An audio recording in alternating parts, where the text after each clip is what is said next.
Sentado na cabana do xamã, Saoshyant examinava antigos manuscritos eslavos, nos quais o antigo saber pagão estava codificado em forma de desenhos e certos hieróglifos.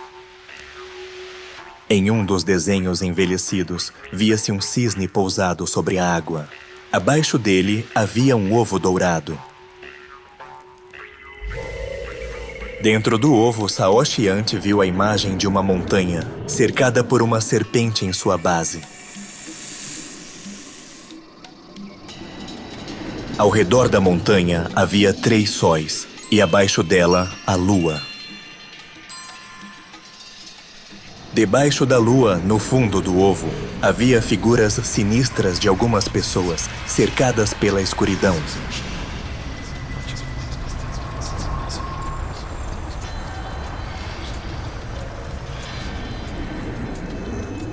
E acima, sobre os sóis, havia estrelas e algumas pessoas de aparência nobre.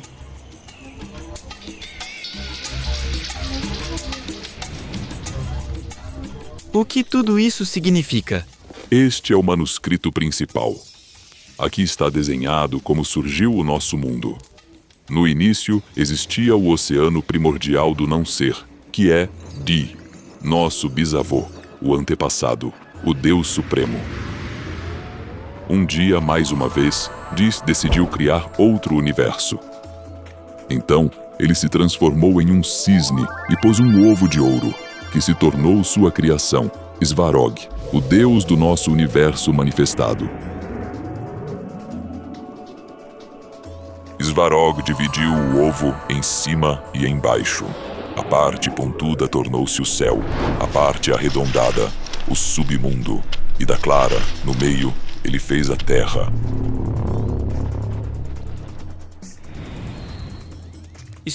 Espera. Realmente os cientistas dizem que nossa metagaláxia se parece com um ovo? Sim, aí os cientistas já começaram a entender algo, ainda que de forma superficial. Então, deixe-me te contar. Da gema, Svarog criou o Sol para iluminar todo o mundo. E por que o Sol não é um só, mas sim 3? Não são 3, mas sim 4. O primeiro Sol é Yarilo, o amanhecer. Ele está relacionado ao início da criação, ao começo do dia. Svarog o criou primeiro. É dele que começa o ano na primavera, quando a neve derrete e a vegetação floresce. Também é dele que começa a tua vida, a juventude. O próximo sol é Dashbog, o sol de verão, que dá frutos. Por isso é chamado Dashbog, o Deus que dá. Ele ilumina a terra e o céu. Está relacionado ao dia em sua vida. Esse é o seu zênite, a maturidade. O terceiro sol é Svetovit, o do pôr do sol. Está relacionado ao outono, à noite, à velhice em sua vida, à colheita dos frutos.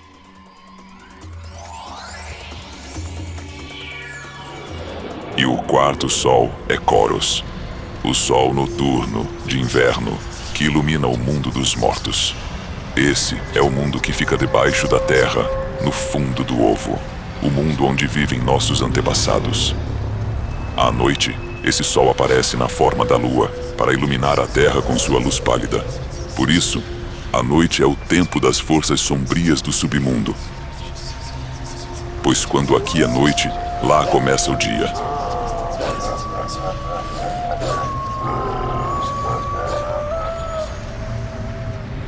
Saoshyant se lembrou de como, ao nascer do sol, ele saudava Yarilo, acolhendo o aparecimento do sol com os braços estendidos em sua direção, absorvendo sua energia vital com uma inspiração profunda, e ao expirar, abaixava o corpo em uma reverência à terra, devolvendo a energia ao solo. Ele repetia isso várias vezes até sentir a renovação energética de todo o seu organismo.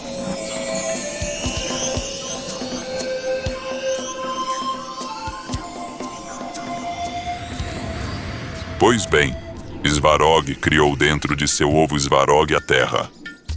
E a terra se tornou sua esposa, Lada, com quem eles geraram todos os deuses dos 4 sóis. O deus do mundo superior, Hod, que passou a gerar tudo. E a deusa do mundo subterrâneo, Mara, que em seu tempo levava as criações de Hod para si nas profundezas.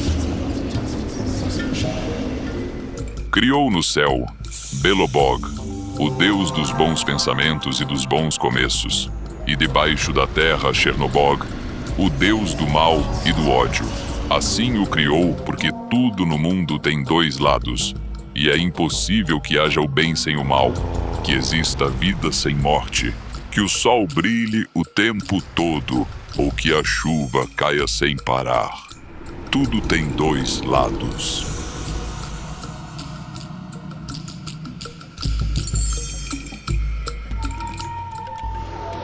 Aqui está o destino do homem, Makosh. O destino de todas as coisas. Também foi criado por Svarog.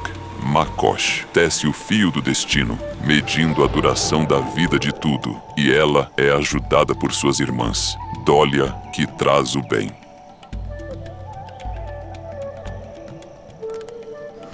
E Nedolia, que traz infortúnios na vida.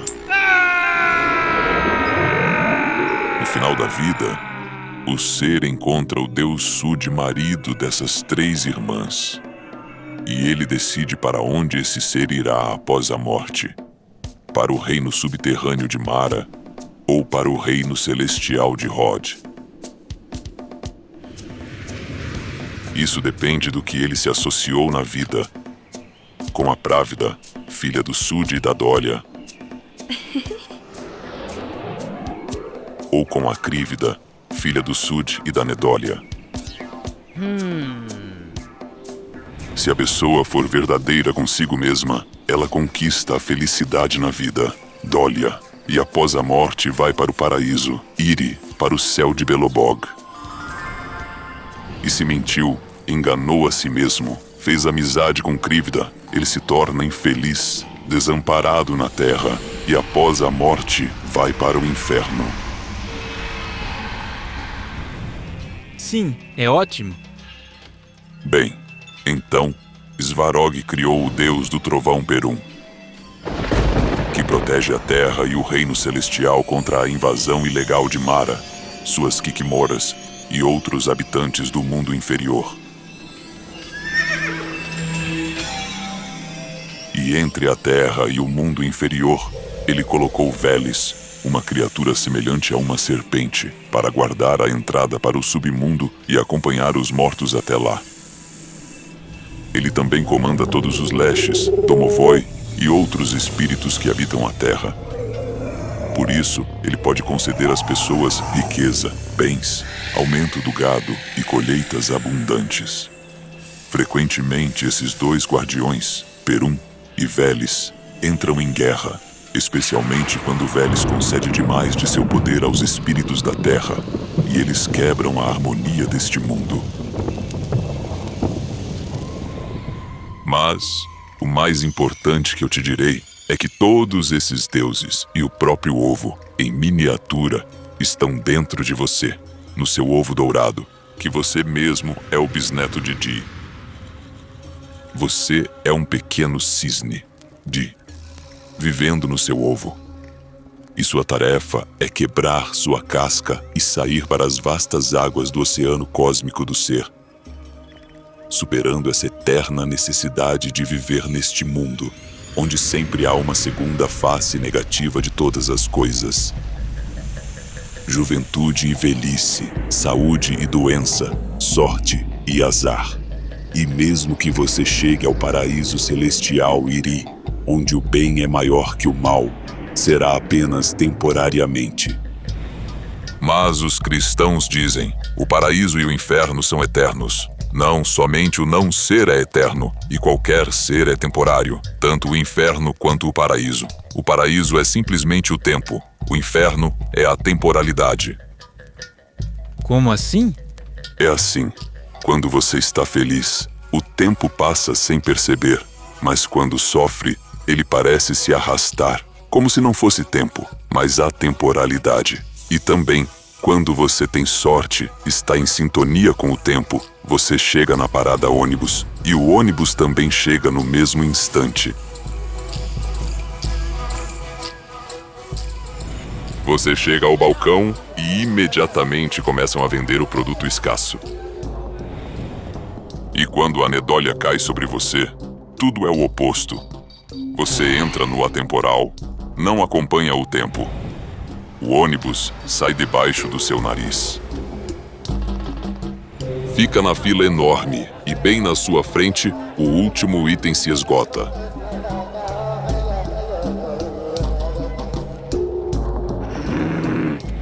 Se eu estou no ovo, significa que a dólia e a nedólia também estão em mim. Mas onde elas estão em mim?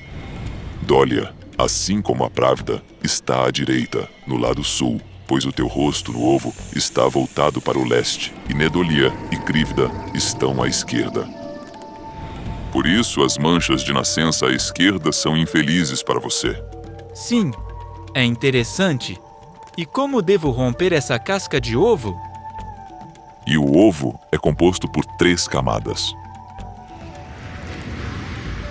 O primeiro nível é a sua imaginação. O segundo são suas emoções, apegos, preferências, desejos, anseios. E o terceiro é o seu corpo com seus hábitos, instintos, medo da morte. De tudo isso você deve liberar seu espírito, seu cisne para que ele novamente possa, deixando a casca para trás, sair para as vastidões do não ser. No cristianismo, disse que o homem foi feito de barro, mas aqui ele é um bisneto de Deus. Isso é algo novo.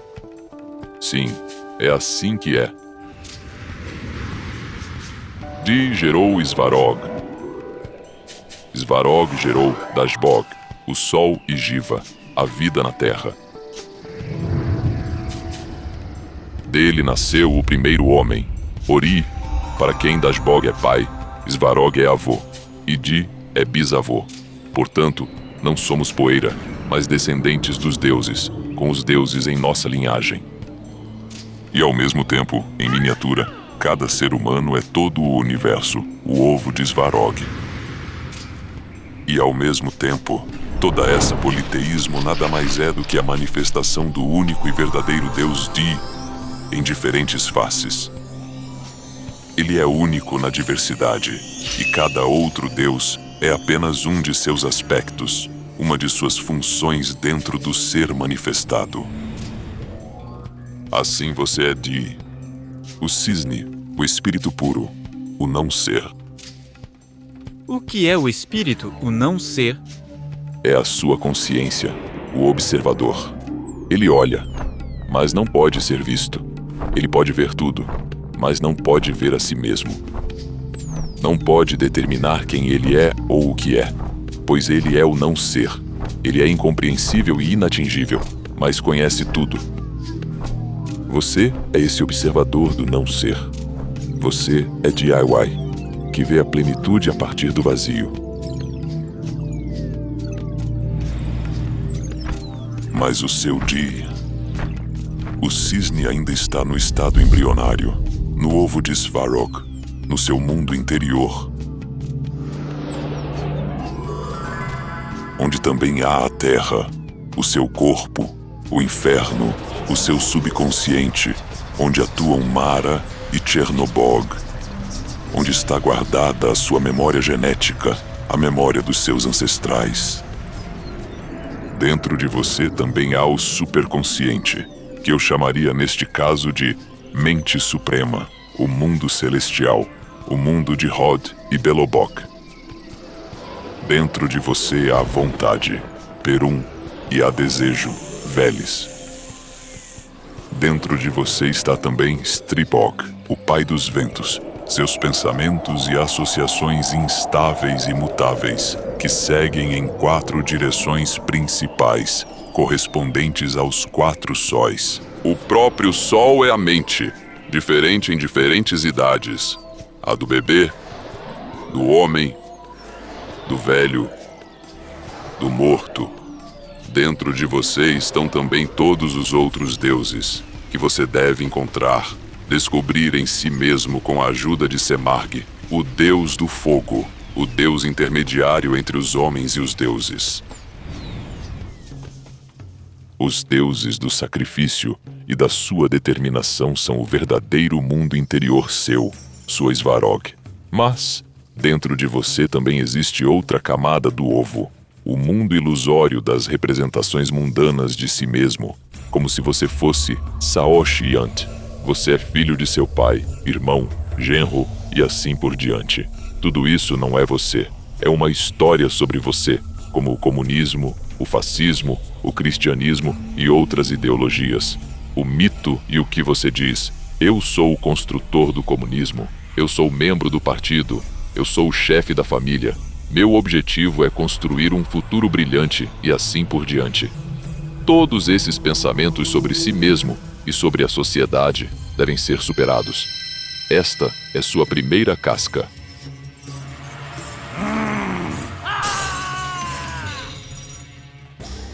A segunda casca são os desejos, as afeições, as aspirações que surgem com base nesses enganos. Eu quero ter um Jeep, porque o Ivanov tem.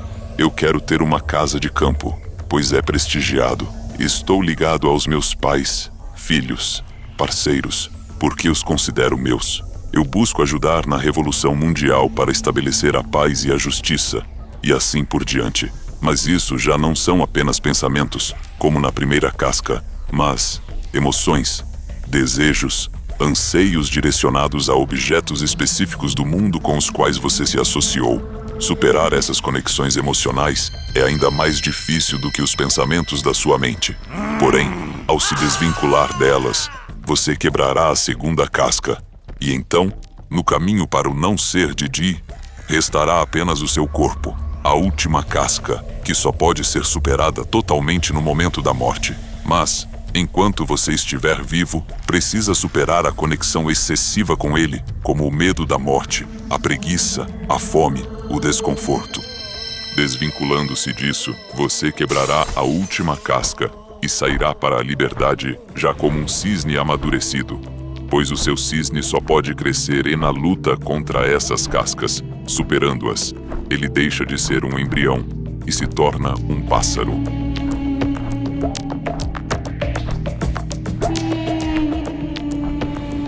É estranho.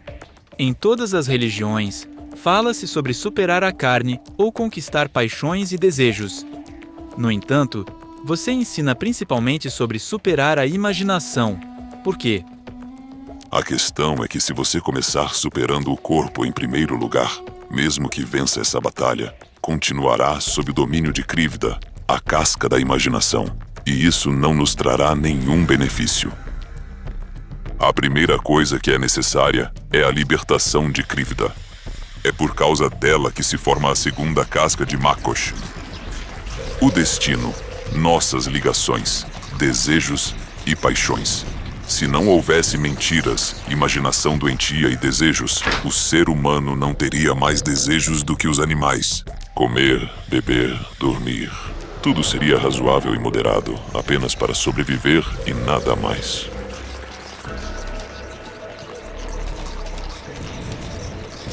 É exatamente a imaginação que torna os vícios, as ligações e os desejos desmedidos, contranaturais e irracionais.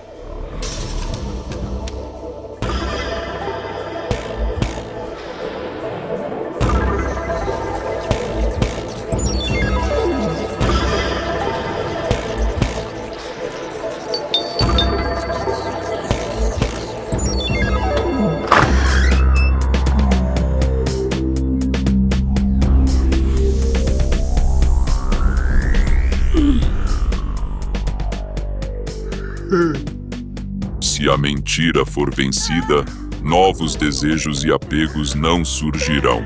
E para se libertar de Makosh, o destino será necessário vencer apenas os velhos desejos.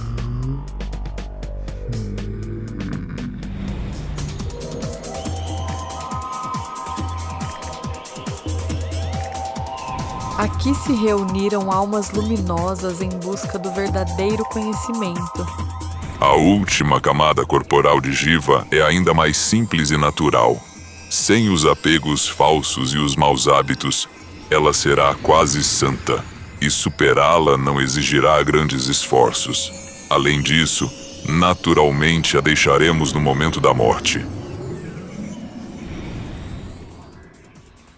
Mas essas outras duas camadas permanecem conosco até mesmo no pós-morte. E a camada de apego e desejos de Makosh passa para outras vidas.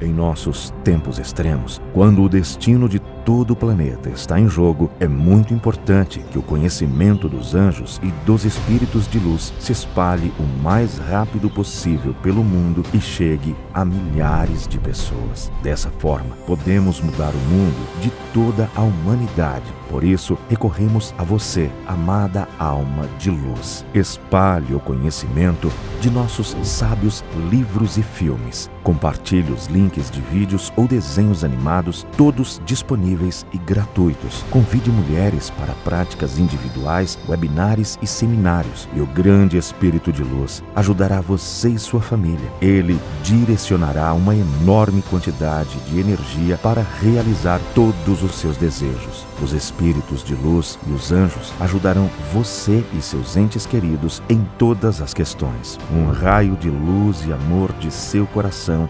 alcançará os corações das mulheres que buscam e a criação da bondade e a disseminação do conhecimento da luz para o mundo inteiro começará. Torne-se parte da missão de luz. Ajude as pessoas e Deus ajudará você.